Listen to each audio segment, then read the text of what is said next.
그래서 생각해보니까 굉장히 좋은 방법이고, 그 방법은 이미 많은 사진 작가들이 쓰고 있는 방법이기도 합니다. 해당 거리에 맞게끔 초점 링을 조절하는 게 기본이지만, 반대로 사용할 경우에 굉장히 편리해질 수가 있어요. 반대라는 의미가 뭐냐면, 안녕하세요, 수스랜드입니다. 오늘은 캐논 AE1 수동 필름 카메라를 가지고 나왔어요. 먼저 디자인을 좀 보겠습니다. 개인적인 취향의 문제인데 제가 봤을 땐 굉장히 이쁜 디자인이에요. 어떻게 보면 카메라 이 초창기, 뭐 이거보다 더 오래된 카메라도 있긴 하지만 필름 카메라의 어떤 부흥기, 가장 전성기, 이때 나온 카메라 종류들이죠. 그리고 전형적인 디자인을 갖추고 있는 것 같아요. 오히려 너무 시대를 앞서가는 약간 미래지향적인 막 그런 디자인들 있잖아요. 독특한 이런 디자인은 이렇게 마음 확 와닿진 않더라고요. 근데 얘 같은 경우에는 렌즈와 바디, 그리고 여기 이 펜타프리즘 들어가 있는 이 구조까지 아주 전형적인 모습이에요. 약간 캐주얼한 느낌의 로고가 들어있어서 조금 더 취향적으로는 좀 젊은 느낌이 납니다. 당시에 이제 다른 카메라들의 어떤 디자인이나 이 글씨체에 비해서는 요게 저는 눈에 좀 탁 띄더라고요. 가볍게 쓸 수 있는. 근데 그렇게 가볍지는 않습니다. 나름 묵직한데 제가 앞서 설명한 그 니콘 FM2에 비해서는 실제 무게는 달아보지 않는데 거의 비슷한데 체감상으로는 조금 더 가벼운 느낌?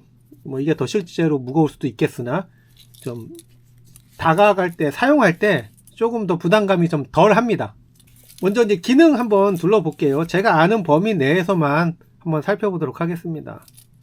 보통 이제 크게는 바디와 렌즈 부분으로 구성되어 있고요. 당연히 렌즈 교환이 가능합니다. 이전 앞서 설명했던 필름 카메라와 조금 다른 렌즈 교환 방식이 그 렌즈 교환 착탈 버튼이 보통 바디에 이렇게 있었는데 이 녀석 같은 경우에는 렌즈 자체에 이렇게 은색 버튼이 그 렌즈에 달린 이 버튼을 누르고서 돌리면 렌즈가 이렇게 해체됩니다. 다시 낄 때도 요 붉은 점과 바디에 붉은 점을 같이 맞춰서 넣고 다시 시계 방향으로 돌리면 들어갑니다. 자동으로 잠금 장치가 체결이 되고요. 오른쪽 부분부터 한번 살펴볼게요. 오른쪽에 와인더가 있습니다. 필름을 감아주는 와인더고요. 지금은 셔터 스피드를 되게 느리게 해놨습니다. 셔터 스피드를 좀 빠르게 그냥 125분의 1 많이 사용하는 셔터 스피드를 해놓고 셔터 음을 한번 들어보겠습니다. 어떤가요?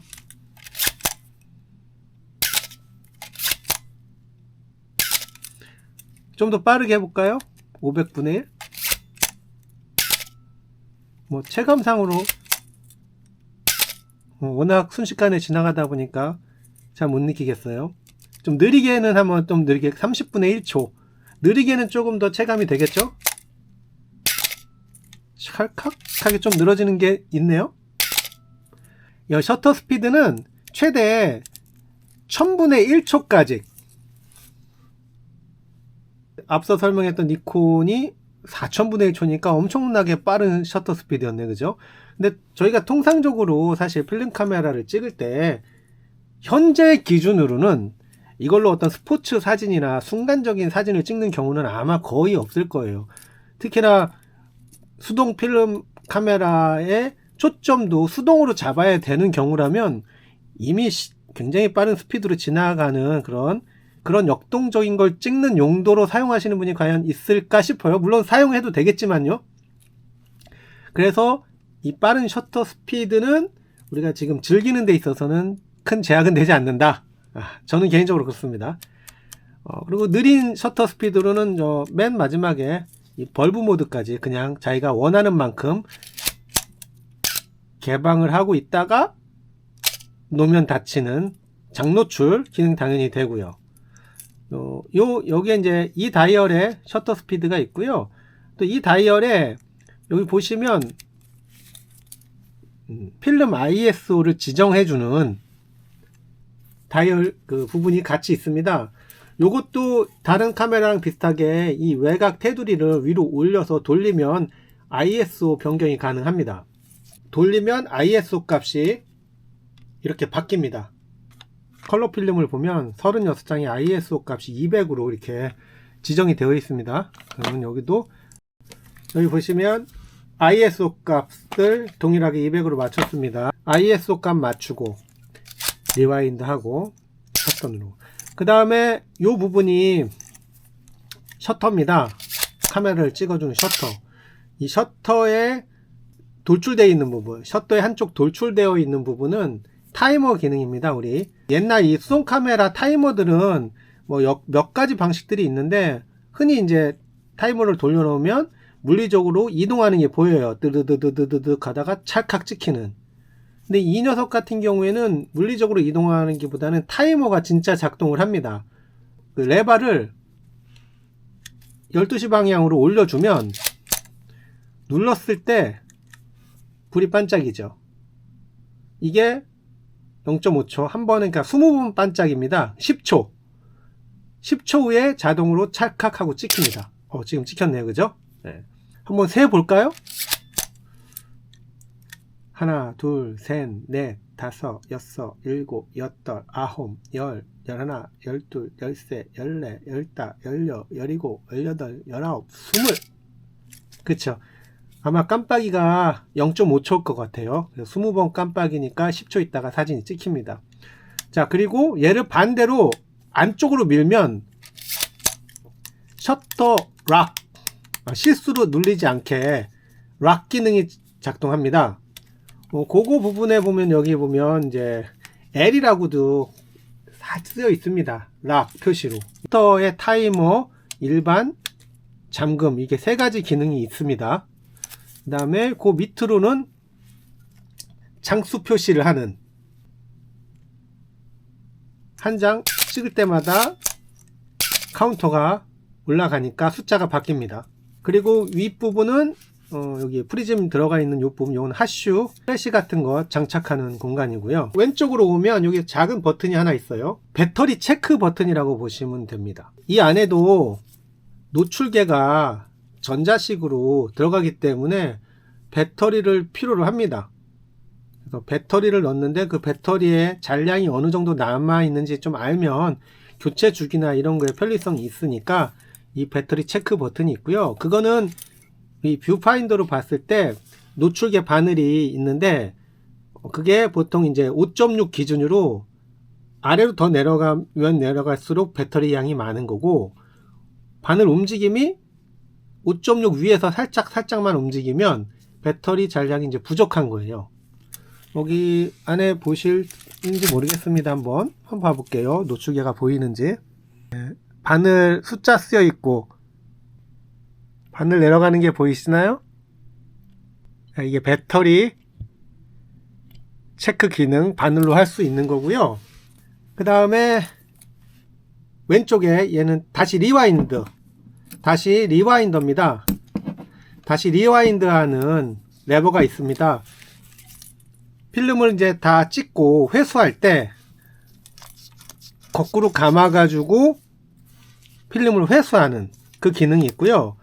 리와인드 할 때는 반드시 여기 해제 버튼을 누른 상태에서 돌려주셔야 됩니다. 그렇지 않고서는 이게 역진 방지 기능이라고 해서 이 버튼을 누르지 않으면 뒤로 감기지 않고 나중에 팽팽해지다가 억지로 돌리면 파손이 되겠죠. 안에 필름이 끊어지거나 찢어지거나. 그렇기 때문에 요 역진 방지를 해제해주고 와인딩 하면 필름이 다시 감켜서 회수가 됩니다. 또 필름실을 열 때도 이 녀석을 위로 당기고 한 번 더 당기면 이렇게 위로 당기고 한 번 더 당기면 이렇게 필름실이 열립니다. 필름실이 열렸으니까 여기 셔터 막이 보이죠? 이쪽으로는 이제 필름이 찍힌 다음에 모이는 곳이고, 여기는 필름이 들어가는 곳이고. 셔터를 한번 돌려서 셔터막 움직임을 한번 볼까요? 이 셔터막이 열려가지고 조리개 부분이 살짝 보일 거예요. 조리개는 지금 자 5.6으로 맞춰 놓겠죠.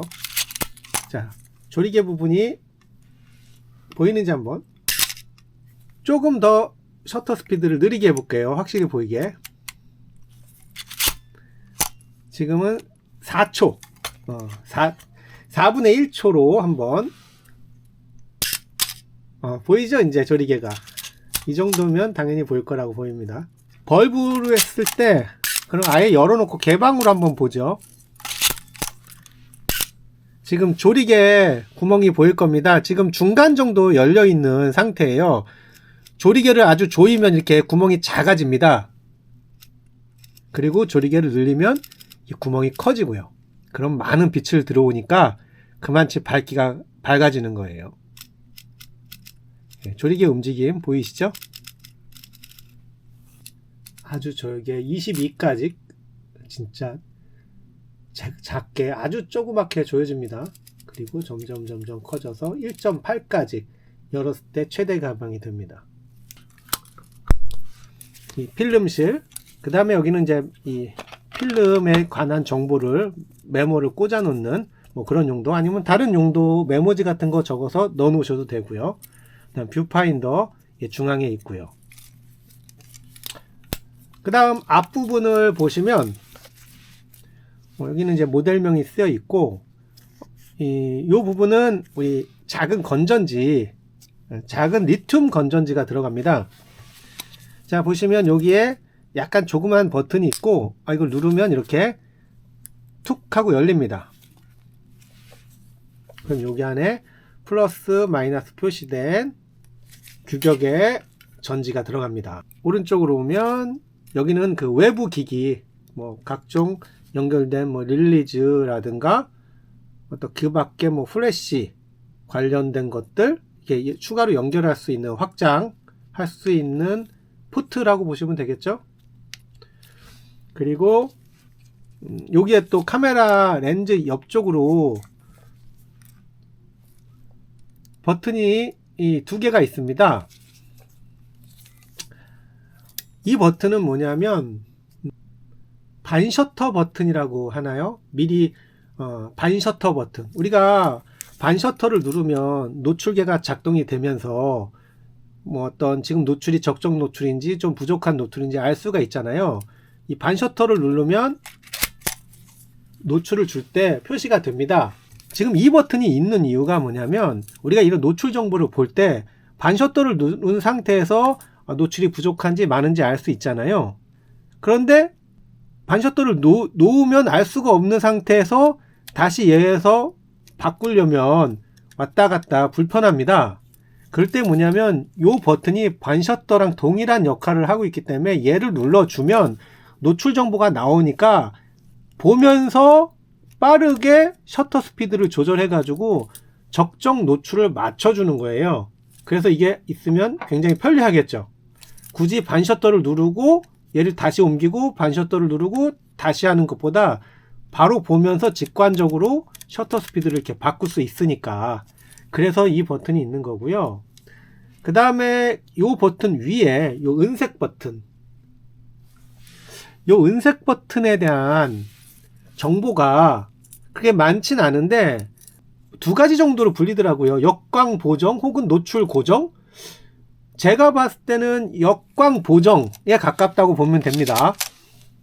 왜 그러냐면 우리가 이제 특정 조리개 값에 맞춰 찍을 때 이 버튼을 누르면 한 스탑 더 조리개가 밝게 개방되는 걸로 표시가 나와요. 역광일 때 실제는 피사체가 어두운데 역광의 그 빛 때문에 빛이 많다고 착각하는 경우들이 있거든요. 그러면 피사체가 너무 어둡게 찍힙니다. 그거를 대비해서 역광일 때 빛이 여기에 많이 들어오더라도 한 스탑 더 노출, 조리개를 개방해서 찍게끔 그런 역할을 하는 버튼이라고 저는 이해했어요. 근데 어떤 매뉴얼을 보면 이게 노출 고정 AE 락으로 또 사용된다고 하는 분도 있습니다. 근데 그게 어떤 경우일 때 그렇게 사용되는지, 그러니까 표시만 그렇게 되는 건지 잘못된 표기인지 그런 표기가 있어서 제가 요거는 뭐 노출 고정이라고 표기한 매뉴얼도 있고 역광 보정이라고 설명한 그런 매뉴얼도 있더라고요. 근데 제가 눌러봤을 때 한 스탑 더 지침이 이렇게 내려가는 걸로 봤을 때는 역광 보정 같은 기능이 더 크지 않을까 그렇게 생각합니다. 실제로 제가 거의 사용을 안 해봐가지고 이거는 정확히 와닿지가 않더라고요. 그 다음에 렌즈 한번 살펴보겠습니다. 렌즈는 캐논 렌즈 FD 50mm 1:1.8 F값이 최대 개방이 1.8까지 나오는 그런 렌즈고요. 가장 많이 조였을 때는 22까지. 여기 조리개 링이 있어가지고 내가 원하는 조리개 값을 지정해서 할 수가 있고요. 그런데 여기 조리개 링 끝에 22 옆에 A라고 있습니다. 요게 오토, 그러니까 셔터 우선 오토로 조리개를 맞춰주는 기능이에요.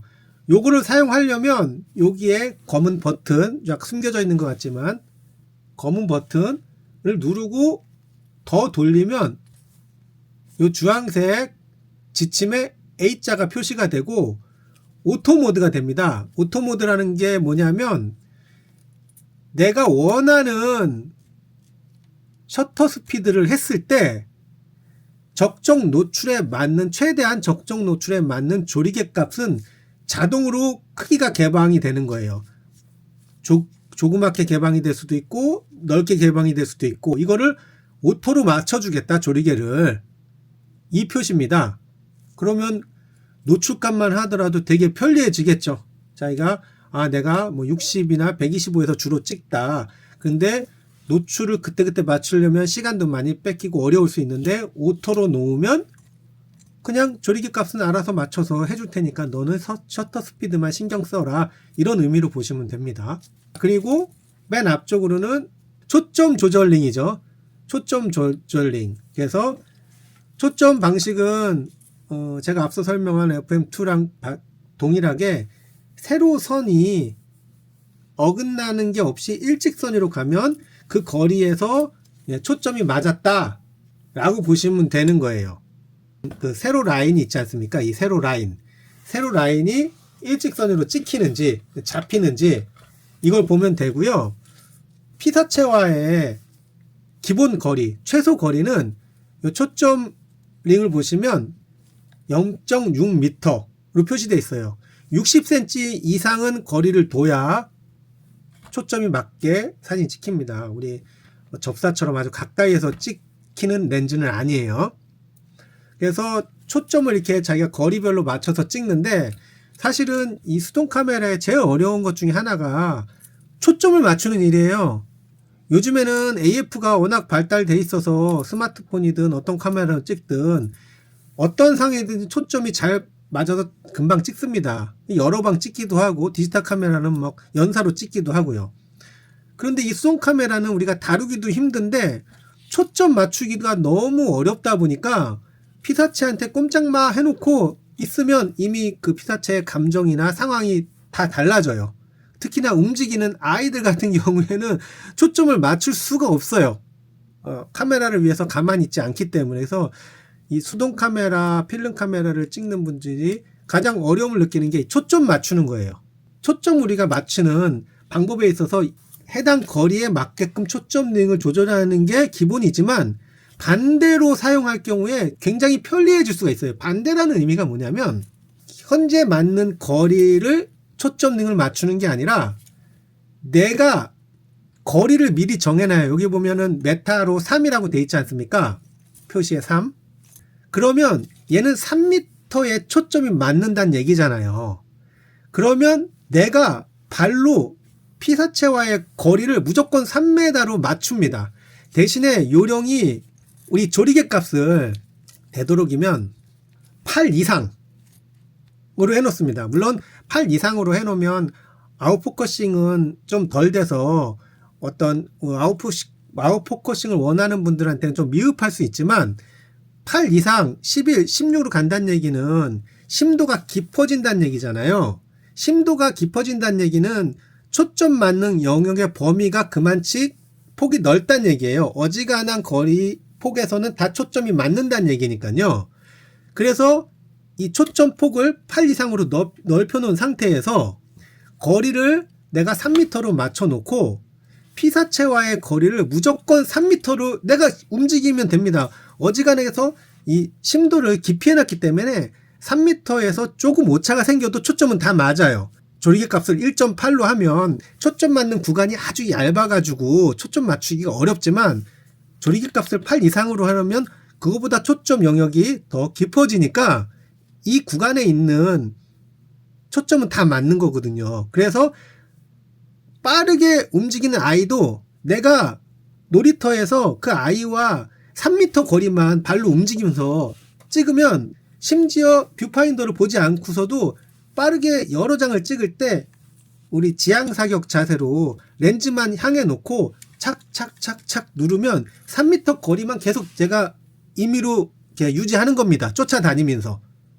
그러면 빠르게 포커스를 잡아서 찍는 사진이 됩니다. 저도 그게 몰랐는데 저희 아버지가 그걸 알려줬어요. 그 언제 초점 하나하나 세밀하게 맞추면서 네가 찍을 수 있겠냐, 몇 장이나 찍겠냐. 피사체 자유롭게 두고서 네가 발줌으로 거리만 3m를 유지한 상태에서 계속 찍어라. 셔터를 눌러라. 그러면 초점은 다 맞는다. 그래서 생각해보니까 굉장히 좋은 방법이고 그 방법은 이미 많은 사진 작가들이 쓰고 있는 방법이기도 합니다.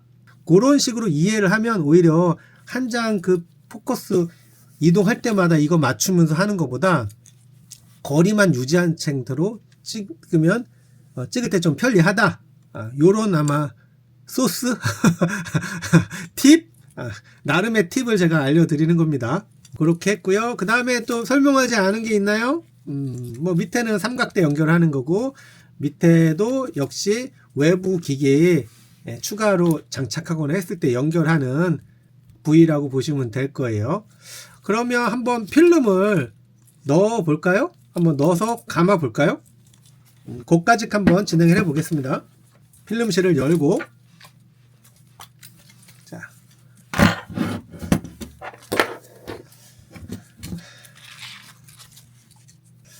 자, 이 상태에서 여기 보시면 이 틈이 있습니다. 이 틈으로 필름을 꽂아주면 이렇게 감기는 거예요. 자, 이 상태에서 한번 자, 와인딩을 해주니까 이렇게 말려 들어가죠. 한 번 더 와인딩을 할게요. 많이 이거를 하면 그마치 많이 노출이 되니까 필름을 버리게 되지만 그래도 지금은 요 감는 모습을 담기 위해서 자, 여기서 한 번 더 이렇게 감으면 이렇게 감긴 겁니다. 그럼 여기서부터 여기는 이제 햇빛에 빛에 노출됐기 때문에 못 쓰고 요 안에 들어가 있는 녀석들부터 쓸 수 있어요. 지금 와인딩을 하면 이제 여기 있는 녀석이 딱 요까지 올 거예요. 찰상면까지. 그때 첫 방을 찍어주는데 그 첫 방은 약간 연습용으로 찍어줍니다. 혹시나 조금이라도 이렇게 노출된 게 있을 수도 있으니까 이제 다시 한번 감으면 이제 드디어 0컷으로 이제 시작합니다. 자, 이제부터 저는 실제 찍는다고 생각하고 찍습니다. 필름 카메라는 우리가 연사를 막 찍거나 제가 아까 말씀했듯이 초점이나 노출 잡기가 어렵다 보니까 한 장 한 장 찍는데 나름 심혈을 기울입니다. 그래서 이 36장 쓰는데도 시간이 상당히 걸려요. 어떨 때는 카메라에 담아놓고 몇 달 동안 찍는 경우도 있어서 장담은 못하지만 한번 출력이 현상이 되거나 인하가 되면 한 보여줄 수 있는 기회를 만들어 보겠습니다. 오늘은 캐논 AE1 카메라에 대해서 한번 알아봤어요. 저도 취미로 하는 사람이라 제가 아는 만큼만 말씀드릴 수 있을 것 같아요. 또 전혀 모르는 카메라 오면 같이 좀 한번 보면서 어떤 건지 구경해보는 그런 시간을 갖겠습니다. 감사합니다. 수스랜드였습니다.